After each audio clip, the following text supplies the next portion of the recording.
Is this considered proper farmer tire? Maybe not, but it's what I'm gonna do today.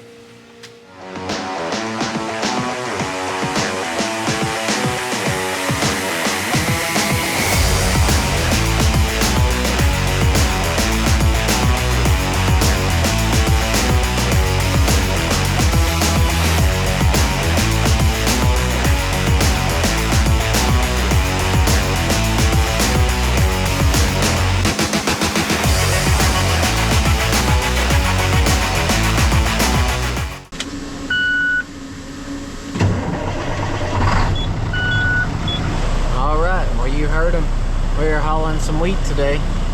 It's a little too wet in the field, but it's dry enough on the road. We're getting loaded up as we speak.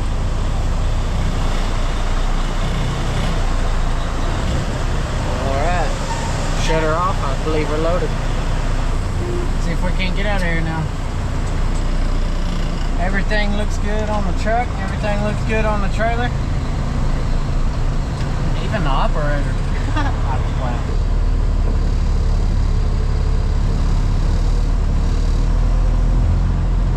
Ooh, it's a little different trying to pull a full load out of there instead of pulling my empty loads that I've been hauling in and out. Little mix of routine there. We got her out. We're on the pavement. All 18 tires are on the pavement right now. Got my bungee key, got my lunch, got 30,395 bushels in bin 2 that need to go to the river. We're obviously not going to haul that today, but that's how much needs to go to the river. Well, as you can see, we made it to the river. I just got done dumping, so that load just got accepted. That's peachy. However, we've got good views, good dumps, decent gas mileage on the way up here. But something, something had to go wrong. And I looked back here and saw this tire was just a little bowed out. Yeah, that ain't supposed to do that.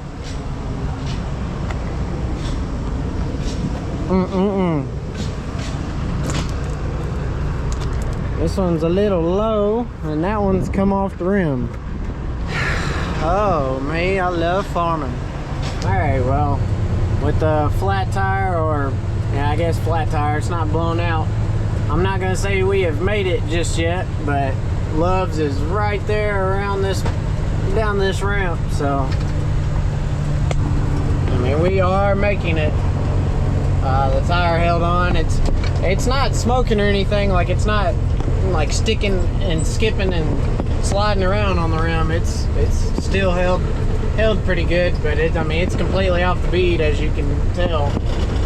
So we're gonna go and see if they can't put a little boot in it. I think there was a bolt or something in the tire yesterday or the day before, and we kind of forgot about it through the harvest, and it either got slung out or the tire got hot enough to swell up and blow air around the bolt. Anyway, the tire is flat off the rim. Love's is right there, and yeah, we're gonna see if we can't get it fixed. Make at least one more load today. This ain't the granary. This ain't the grain bins. The old Love's truck stop. They're gonna get it fixed for us and put a boot in it and beat it back together is all it needs. So a little bit of downtime right at lunch. So I went into Love's, got me some chicken strips, and they're putting the tire back on. So it is what it is, I guess. At least it's fixed. Nothing, knock on wood, nothing actually blew out or messed up. So, yeah, but it sure is a busy day out here on the truck stop. There's trucks parking catty cornered. Well, $675 later, we can go get back on the road. Yeah, the tire wasn't in good of shape as I was expecting it to be. I guess when it came off, it did get pretty warm. That or before, I'm not sure exactly when it happened, but on the inside sidewall, it had a good little knot or bubble on it. So we went ahead and put a brand new tire on there, a little, what's it called, triple coin or something, gold coin, I don't know. A new tire on there that's not a retread. So 45 minutes later and $700 later, back on the road. I'll be back in the shop at about 45 minutes. Well, we're back spraying. We are doing our insect spray on the cotton. This is our old cotton that hasn't been replanted yet, so I mean, it's got a pretty good stand. I mean, you can see it behind me. It's definitely in rows, and that's why I was picking up the camera, because I just pulled out here into this little neck of the field here, and look how just nice that looks. Like, man, these end rows could use a little touch up, but when you get past that 12 rows, you get past those 12 rows, we got some good looking cotton on this farm. But this is our worst farm that we're not going to be able to farm. Like, this is the last year we're farming it. So, of course, it's going to have a great stand and everything like that. So, anyway, I'm going to get back to spraying.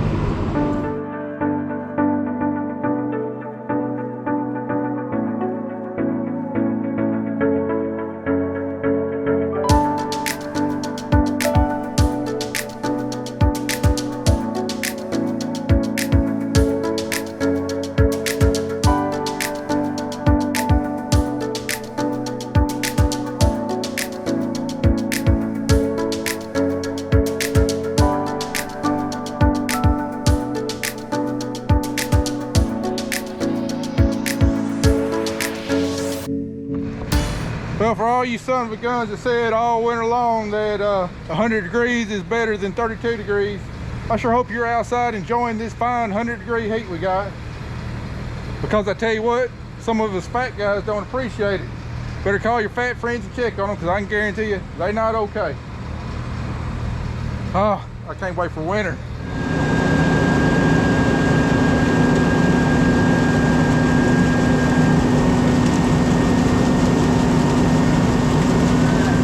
Just got loaded up with our third load of the day.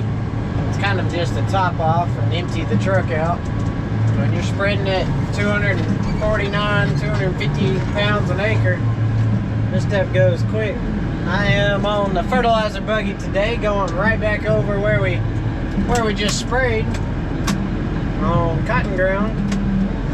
Yeah, so what we're spreading today is 46% urea, 60% potash, and some ammonia sulfate. We're going back over all the non-replanted cotton, because it's a little bit earlier than, well, like next week we'll be going right over the replanted cotton, because it's about a week behind. Who is this? Alright, well, I just got done with the 3-acre field. The quotes is because I can hear my chain popping, but I have no idea how much is actually in there, so it's on the ground.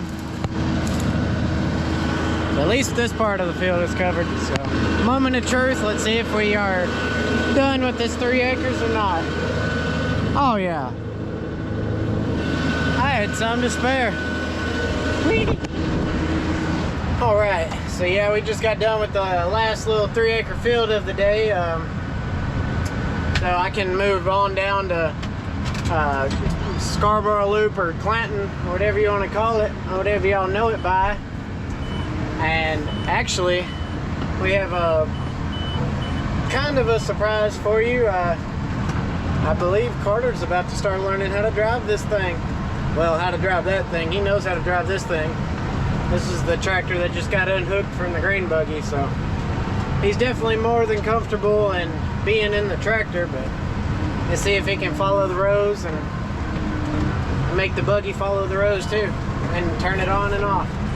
That's all there is to it. So anyway, I'll see y'all in the morning.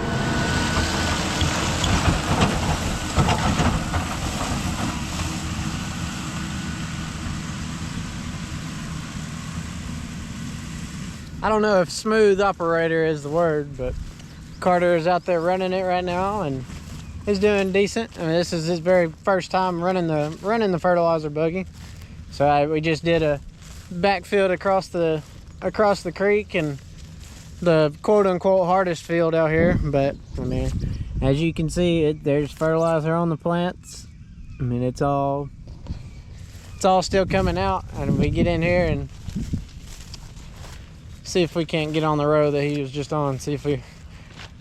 Oh yeah, he's right in the rows. This is the row. If you follow it all the way up, you'll catch the back tire of the fertilizer spreader.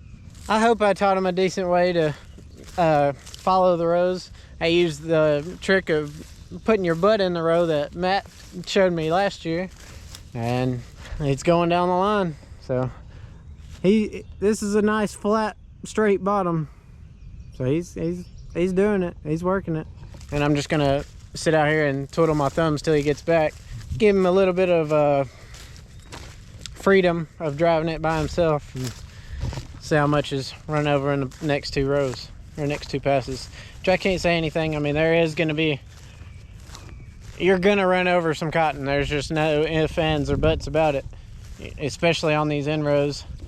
Luckily on this field, the end rows aren't really that existent.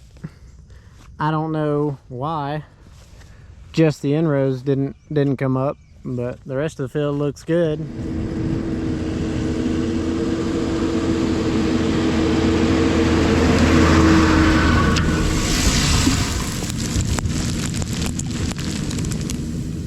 All right, we're gonna go get it topped off here. We still got quite a bit in the buggy, but I mean, we don't have enough to finish the bottom, so we're gonna top it off before we run out, and on our next load we can get done with this entire field.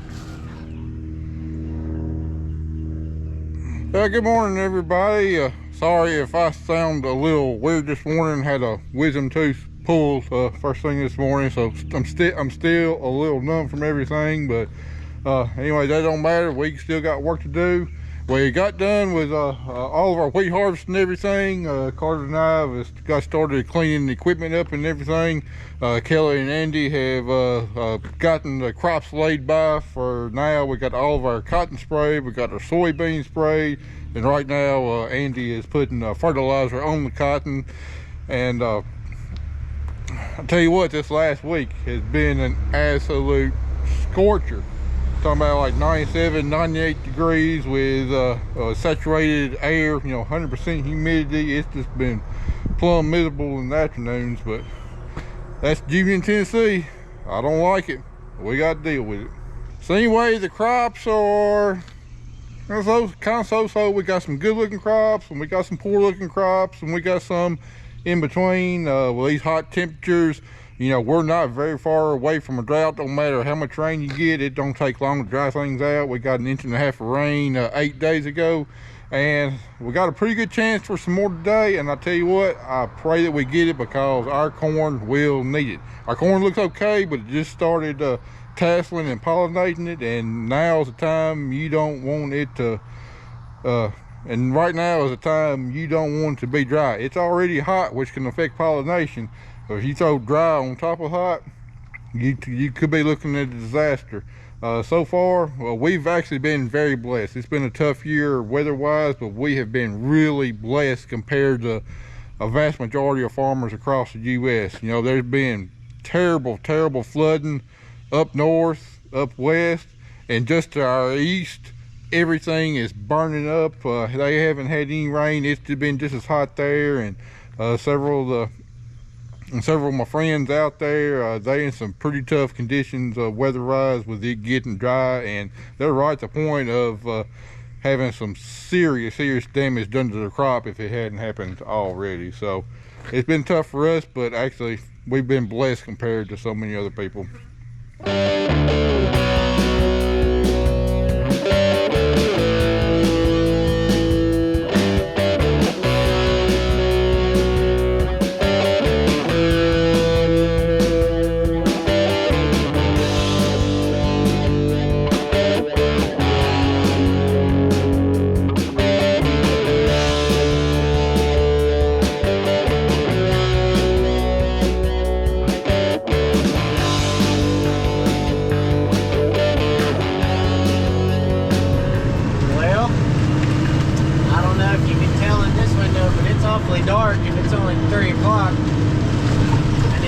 me, it's usually scorching right now. Ooh.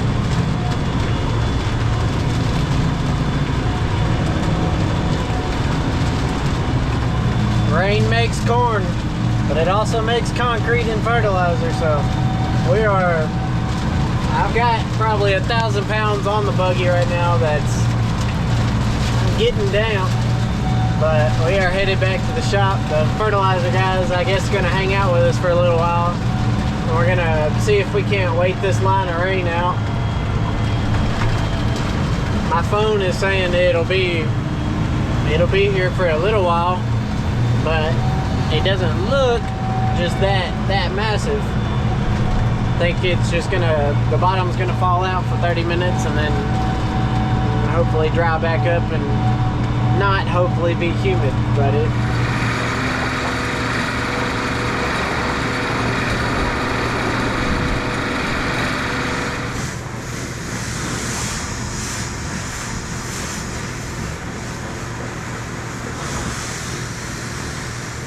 You know, yesterday as I was washing that equipment, trying my best not to get wet, you know, normal rain gear, mud boots, jeans, and you know, my normal washing attire. I got to think to myself, it's the middle of summer, it's 100 degrees out there. Why am I trying to avoid getting wet? So today I decided I was going to change things up a bit. Is this considered proper farm attire? Maybe not, but it's what I'm gonna do today.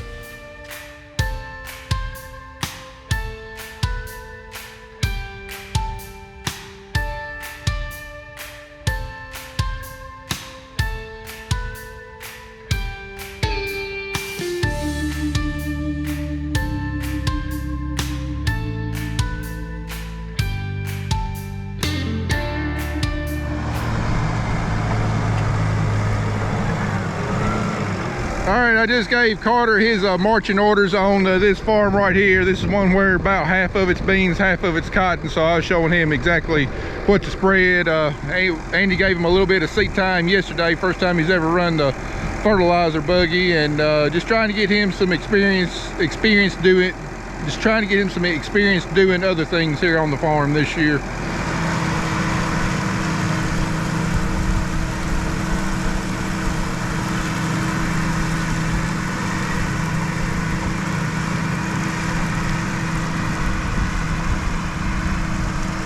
All right, what he's out here doing is spreading nitrogen and sulfur and potash on our cotton. We're top dressing our cotton crop. We're going with 40 units of N, I think 15 pounds of sulfur, and then add another 70 pounds of potash on our cotton. We've taken kind of split applying our potash on our cotton, applying more of it closer to when the cotton actually needs it, and we feel like it's helped us out some. But anyway, here's what the cotton looks like. We ought to be seeing, yep, we got some little squares going on there, starting to fruit up. And then hopefully once this cotton gets a taste of this nitrogen, it'll really start taking off and growing. This is probably our worst looking cotton here. This field that we're standing right here is a mixture of old original cotton and replanted cotton.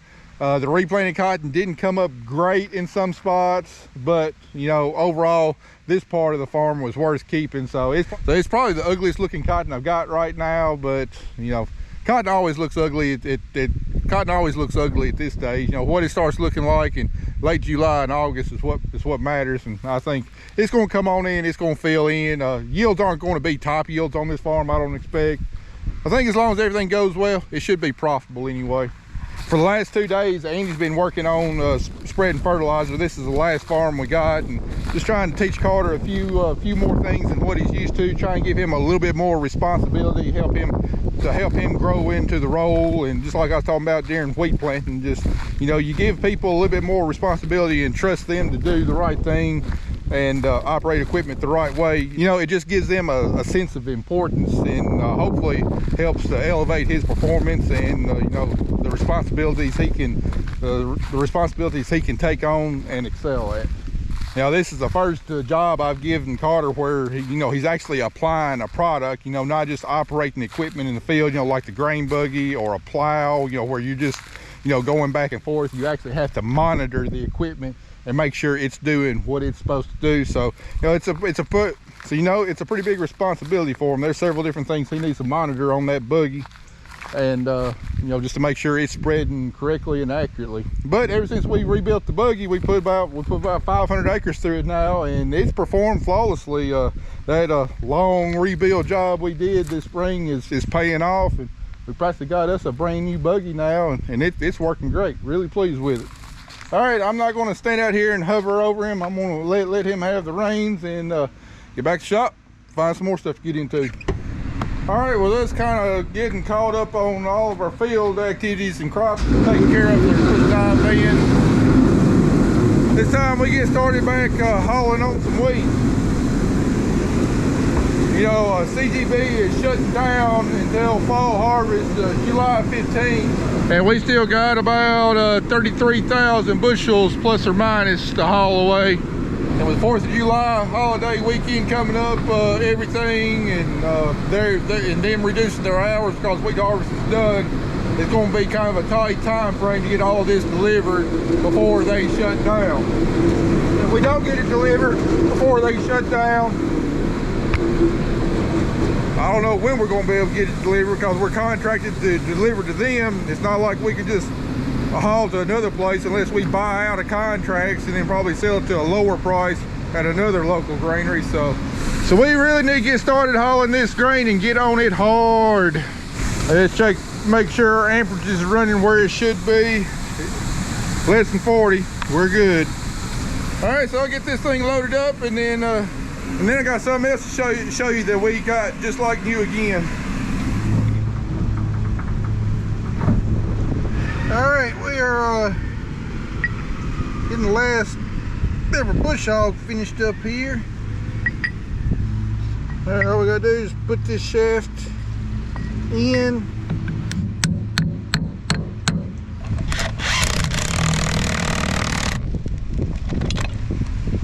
All right, well, we pretty much got almost a brand new bush hog.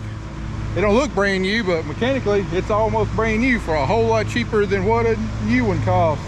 Wound up, my guy just completely rebuilt both of the long drive shafts where it slides in and out. It's pretty much worn up and what was letting it flop a lot, along with the worn out splines on this end. So all that slip clutch assembly is new. We were able to reuse the ends on that because they were still in good shape, but basically everything else is brand new. Got my center shaft reworked, got both the gearboxes on the wing. I completely rebuilt those, new bearings, seals, everything. They ought to be good. The one in the center is only a few years old. The only question mark left on this bush hog is going to be the main gearbox that sends power to the shafts. We got a little bit of slack right here in this bearing, but it's not leaking anything, so we're gonna run it a while, and that would be pretty easy to replace anyway if it goes out. Just got to pull that cap off, put some new bearings in there, and it'll be good to go again. So got both of our stump jumpers completely re-welded and braced, so this thing ought to be good to go. Not saying it's not going to break down. Stuff can always break down, but this sucker ought to be good to go for the rest of this year, and then whenever we start picking cotton, cutting those stalks.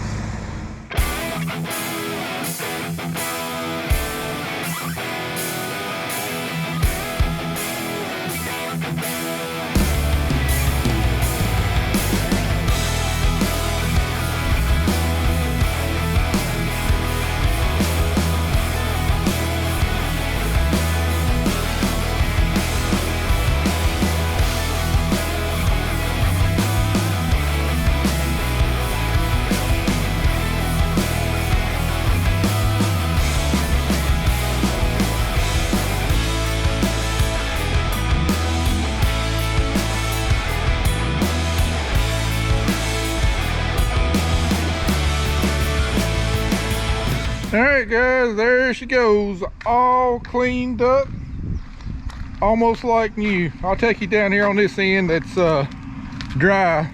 She don't look as good as she did when she came off the showroom floor, but she don't look too far behind it. And here in just a minute, I'll take you in the shop and show you the products I use to get all the stains and everything off here. You know, if you run a planter, you know, up in here, you know, you just get dirt stains that just don't come off with a normal pressure washing. You know, these plastic wheel covers, you know, they get stained from crop residue and everything. You can tell, you know, it's all nice and black, and it looks like the way it's supposed to. You know, all the frames nice and clean, got all the dirt off of it, got all the grease stains off of it. Like right here, the pivot for the wing is one place where we grease a lot. I mean, all of this is like black at the end of planting season, just from the grease that's worked out and everything else. And you know, it looks like brand new. We sure do spend a whole lot of time cleaning on this thing. I mean, I probably, between all the days I worked on it, probably spent at least 2 hard solid days on it. But when you pay $200,000 for a piece of machinery, I like to keep it looking as good as you can for as long as you can. But anyway, the product we used is this right here, Power Clean. You can get it off of Amazon, and what we do is we mix it 50-50, 50% Power Clean, 50% water, and then put it in one of these foamers right here. It's got an air nozzle on there where you can pump it full of air and you spray it out, and it foams it up real nice and does a real good job. We found it's not best to wet the equipment down, just foam it on there nice and dry. Then take your pressure washer, preferably a hot water washer. Hot water will do a little bit better, and then you know, and then pressure wash it off. And you can even tell, like, the wheels and everything that normally get pretty stained, they're super clean. Also got the combine cleaned up there. Carter did the vast majority of it. Just gotta put the panels back on it and diesel down the guts of it, the inside, keep any rust out, and she'll be ready to park too. Whew, I sure am glad to have all this cleaning done. I even got both of my trucks in here this weekend, and got them all spit shine, got some ceramic polish put on top of the ceramic coating. Interiors and everything real clean. To me, there ain't nothing better than getting in a clean tractor, clean truck, clean combine. It sure makes the day go a whole lot easier. So anyway, guys, I guess that's going to do it for this video. I'm going to go home, get cleaned up, get a shower. We got a long couple days ahead of us. Cotton Scout came by today, and we got a list. We finished up spraying everything last week, and well, a week later, time to turn around and do it all over again. So anyway, more on that tomorrow. Appreciate y'all watching. We'll see you in the next one.